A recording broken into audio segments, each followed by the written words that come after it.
Okay, big weekend for him and his team this past weekend in Newark, New Jersey. Their teammate Bryan Barberena stepped up on just 8 days' notice and defeated Sage Northcutt. A great moment for the lab in Arizona. They were all very happy, thought they handled it very well. Benson Henderson was in Bryan's corner. A very nice moment afterwards between him and Sage. We'll ask him about that and a whole lot more right now. He joins us on line number one. Benson, are you there? Hey, what up, Ariel? I'm right here, man.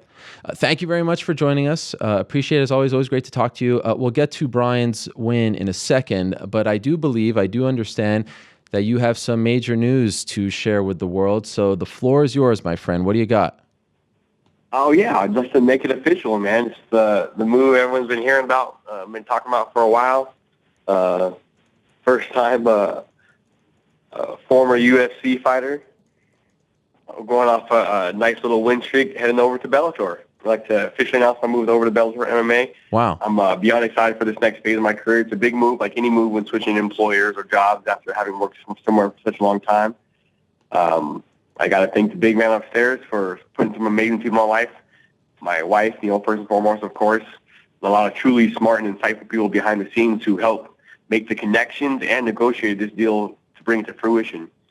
I'd be remiss to not thank Dana White and Lorenzo Fertitta for the opportunities they presented me. You guys have helped me change my life for the better and to be able to provide for my family the things that I didn't have while growing up. For that, I'll always have the utmost appreciation. Thanks also for all the advice you guys gave me, both business-wise and personally, And last but not least, this is who I think about when I think of the UFC. So definitely last but not least, this is who I think of. This is the UFC to me. Everybody behind the scenes who I personally dealt with every time I reported in or I had to go do this or go do that or I had to email them this paperwork, the guys I dealt with. I want to say thanks to all those guys, Mayra, Melissa, Dave, Chris, Nick, Tracy, Joni, Maura, Tony, Heidi, Ryan, James, Dave, Kaya, Bert, Rob, Rudy, Stitch, House, Mike, Susie, Dean, Donna, Ariel, Sean, Joe, Brad, Jasmine, Candace, Michelle, of course, Reed. Sorry I can't name everybody, otherwise this list would go on forever, But there's so many people behind the scenes at the UFC. They're the ones who make the UFC what it is. They're the ones who allow us fighters to go out there and show out and do what it is we love so much. So thanks to all those guys. Thanks to everybody in the UFC behind the scenes who always, took care of us fighters, took care of me. And to all the fans, thanks for the love and support. I'll keep doing the same thing I was doing inside the UFC octagon. I'll be doing the same thing inside the Bellator cage, opening my heart and soul and giving everything that I have. Super excited for this next chapter. I'm excited about building new relationships. Guys I've heard nothing but great things about, like Scott Coker, Rich Shaw, Mike Hogan, all of the Bellator staff. I've heard good things about those guys. So, this is chapter 2 right here. I'm excited, man. I'm excited, Ariel. Well, again, congratulations, or I should say, first off, congratulations. Very classy stuff from you. This is gigantic news in the world because, as you laid it out, it's very rare for someone with your resume to make that move.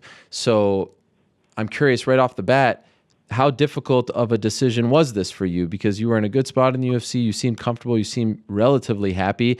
Now you're going to the unknown. That comes with the territory, as you mentioned. How tough was this for you? I'd be lying if I say it wasn't a little bit tough.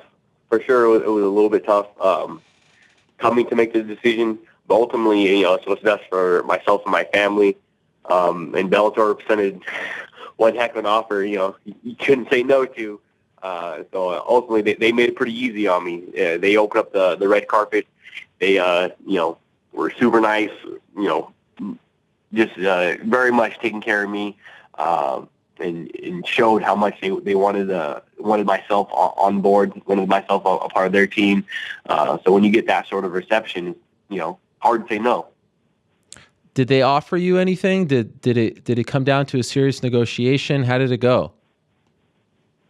Oh yeah, there was actually a pretty detailed negotiation period. I brought in a bunch of good people, some higher ups who guys perhaps haven't heard of before in the mainstream media, guys who I don't think necessarily want to be named, but higher ups who normally deal with Dana White, Lorenzo, Scott, and Mike Hogan on a daily basis. Getting big deals done. So I was lucky enough to have relationships with those people, and I was able to bring them on board my team and get a pretty thorough negotiation done. Are you happy with the deal that you got from Bellator? I am ecstatic about this deal from Bellator. Really? It's not your normal typical. The thing with this deal, I think it's not your normal typical run of the mill. Like you go to whatever organization, like, oh, here you go, here's an offer, this and that, and that's pretty much the offer they have. It's the same offer as everybody else. I wanted some different things. I wanted some things that unheard of in the MMA world. Like not just just a winning show, but some other clauses, some other details in the contract, and Bellator was open to those ideas, and we were able to go from there. Wow, well, that is exciting, and again, congratulations on that. Can you tell us a little more about what makes this contract unique? I don't know what makes the contract so unique is that it's just a fighter coming off a 2-fight win streak, going up a weight class, leaving the UFC on a good positive win streak and going over to somewhere else. I think that's the story of this deal. To me, that's the only thing I can think of. Like, the deal, the contract itself is good. Nothing but positives for myself. But just the storyline behind that for me is just, heading over to Bellator. I'm going to make some big waves. I want to make a whole explosion over there for Bellator. Yeah. Well, I'm curious, speaking of your debut, will you be debuting as a welterweight or a lightweight? I think we're still in talks for that. I don't think I'm allowed to disclose or whatever, but I will say I will be fighting at both weight classes. Something that I wasn't exactly I'll be bouncing back and forth, 170, 155, 155, 170. I get to have some fun over there. I love that. I love being able to have the option to bounce around and not just being stuck here or stuck there, or you can't do this, or you're not allowed to do this, but having the option, the ability to get creative and kind of do what you want to do. I love that, man. Bellator is all about that, making it fun for fighters, doing stuff that, they want to do and that they're interested in doing, knowing that, the fighters are interested in doing it. If it's something the fighters want to do, it'll be more than, of course, interesting for fans to watch. But since you've had success in your last couple fights at 170, do you want to keep that going rather than cutting weight, down to 155? Are you open? Like, do you have a preference if it was up to you where you would debut? A preference for me? No, to be honest, I don't really have a preference one way or another. Okay. As long as I get in there, again, as always, just after great performances, I'm hoping to have nothing but great performances inside that Bellator cage. And that's all I'm after, whether it's at 170 or whether it's at 155. I'm wondering, it's a different time these days, as you know, in the UFC in particular. Reebok, USADA. Did any of those play a factor in your decision? USADA absolutely played no decision in my factor. I think USADA is a great, amazing thing the UFC should have done 5, 6, 7, 8 years ago. The other thing, I might have played a little bit of a factor into my decision making. The Reebok deal that UFC did, affected all of the fighters. It affected myself. It was definitely a positive. Even the Reebok deal was a positive for some fighters. For some fighters who had a hard time coming across sponsors, and we had a hard time, negotiating in good faith with sponsors and getting those sponsors to actually pay up what they're supposed to pay them. A lot of times you hear these horror stories about fighters not getting paid. Reebok made it good for a lot of fighters, some fighters. For a lot of other fighters, it was, not the best look for us.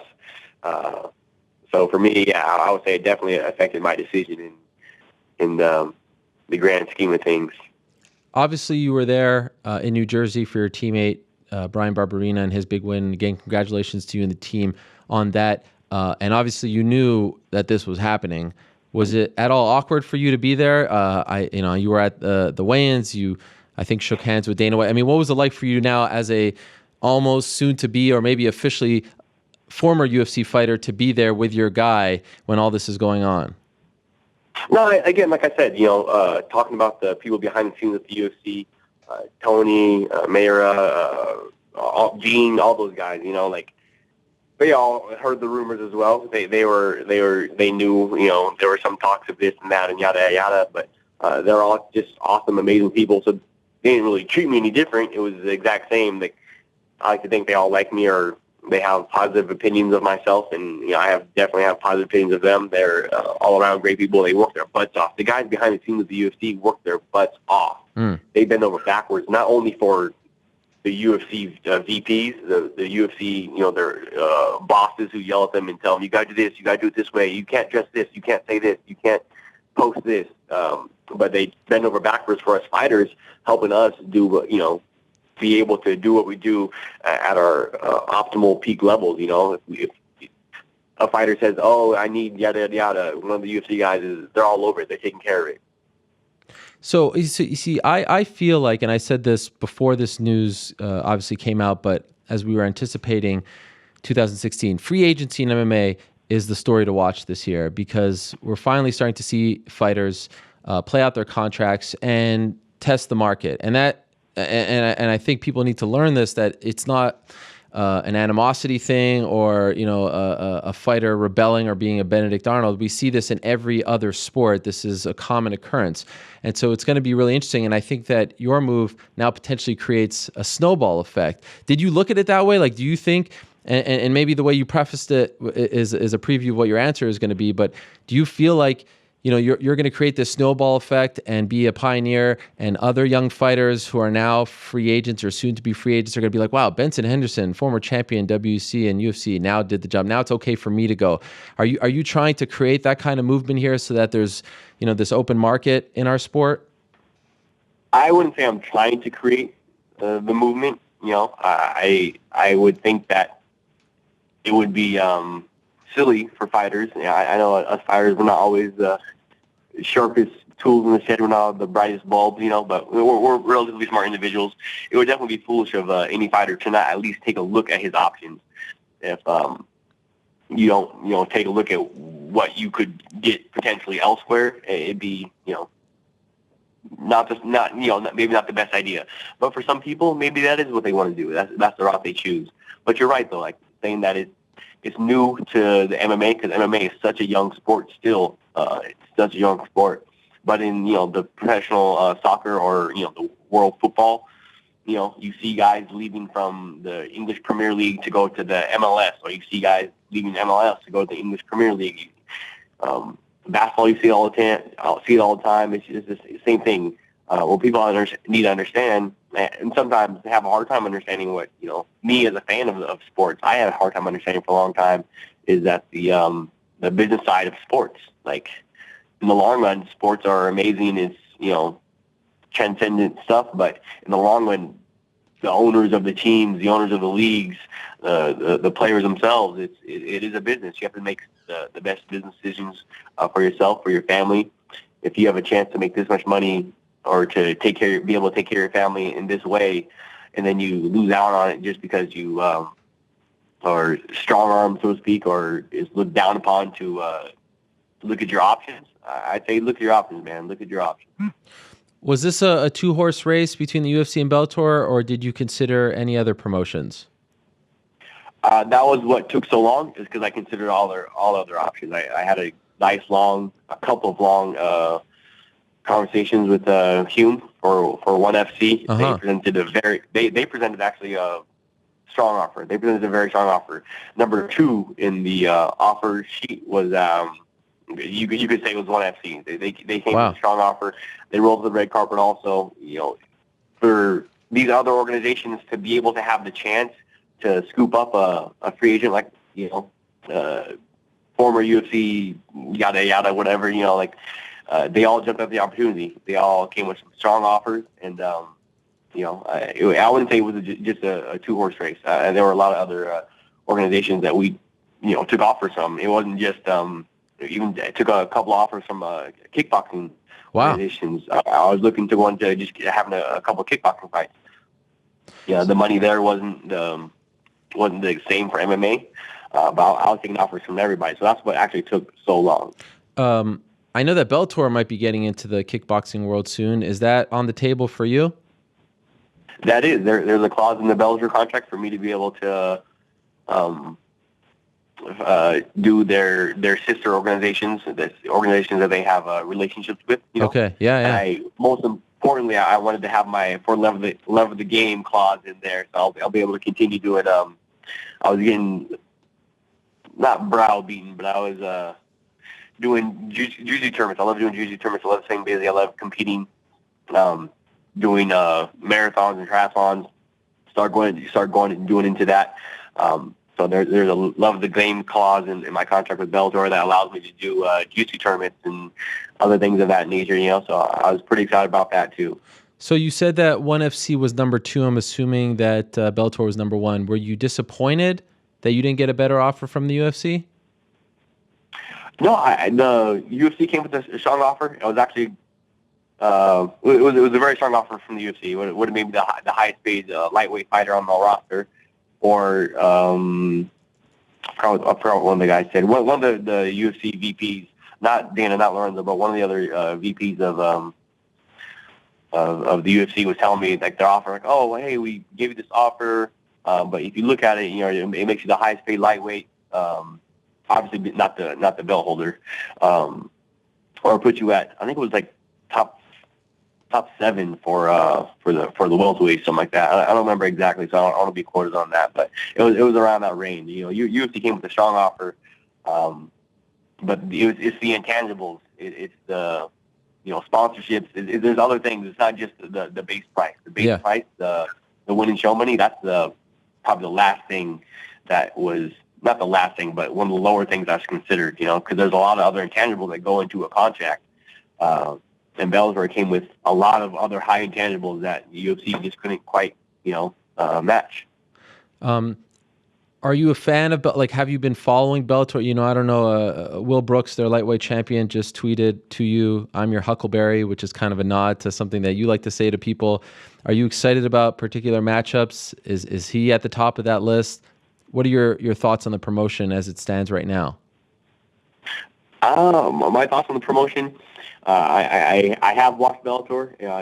They're a great organization. They've been around for a while. They do things very well. They position themselves. They do things smart, and they position themselves very well to have success in these next couple of years, to be able to negotiate and have the funds to back it up and be able to offer fighters different things that other organizations might not be able to match or to offer these fighters. So I'm really excited about the opportunities I'm going to have at Bellator and Viacom, and as far as the weight classes, 55, 70, man, I'm coming to make an explosion. I'm coming to make some waves. So 55, 70, anybody there, you guys know me, anybody, anytime, anywhere. And some people just talk that. A lot of people just say, oh, yeah, anytime, anywhere, and yada, yada, yada. And then UFC or somewhere will ask them, oh, do you want to fight, 2 weeks from now? And then what's their answer? Oh, no, I can't make weight. Or, oh, no, I can't do this. I can't, yada, yada. No, I'm not like that.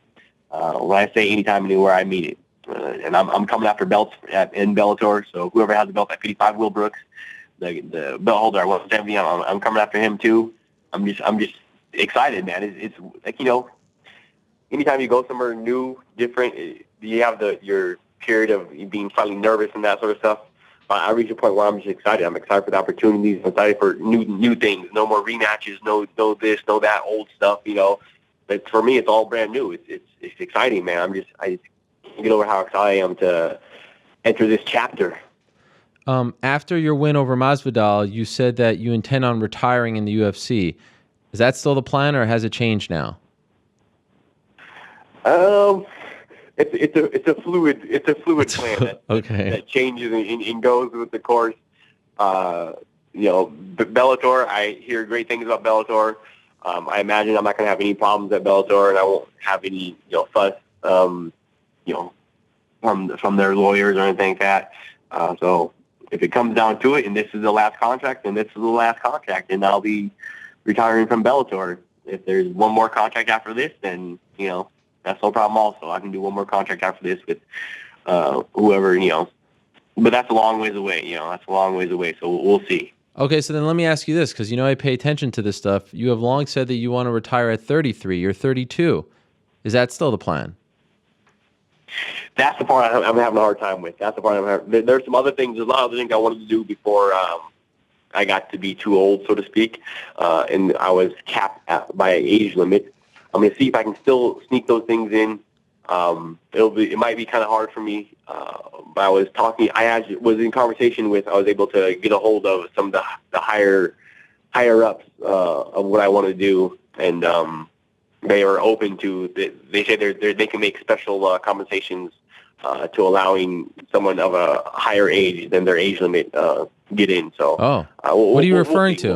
What are you referring to? I feel a strong civic duty. I've always had a strong civic sense. I always wanted to, give up myself to my country. So whether that's, everyone always says, "Oh, I was gonna join the Army. I was gonna join the Marines. I was gonna join something."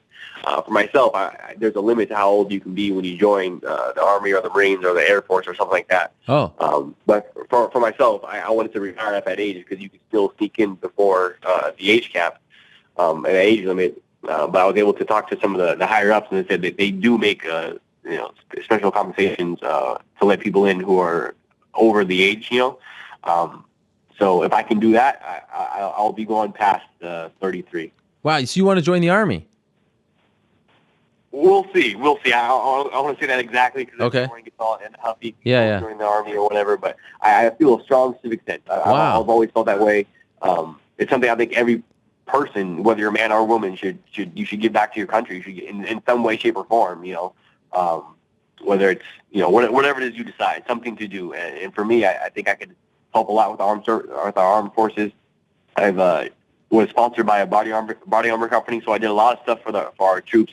I love all our soldiers, all our Marines, all our seamen, all of our Marines. And I've done a lot of things with the armed forces before, and I would like to give back to our country, to my country. By the way, a quick side note. Love the moment after Bryan's win on Saturday where you seem to have gone up to Sage. We have a great photo of that from Esther Lynn. What did you say to Sage in that moment? I know you're just, pretty heartbroken at that moment. So a lot of what someone says kind of goes in one ear and out the other, and but I was trying to get his attention, get him to really listen to what I was saying. I was saying, hey, man, sucks. We all lose. It happens to everybody. But use it to help make you a better fighter. Don't let this be a defining moment. Let this be a small step to making you better. Let it help you, fuel you, to drive you to do things that you don't want to do. Normally, for boxers, they want to box when they get into MMA. They want to do the ground game. Well, let it fuel you to be your drive to get in there and do jiu-jitsu classes. Put a gi on. For jiu-jitsu guys who get into MMA and they just want to do ground stuff all the time. They don't want to hit mitts. If they lose, let that fuel you. Let it fire you up to get in there and get in your mid sessions. So I was just trying to express to him, to bounce back, to stay strong. And just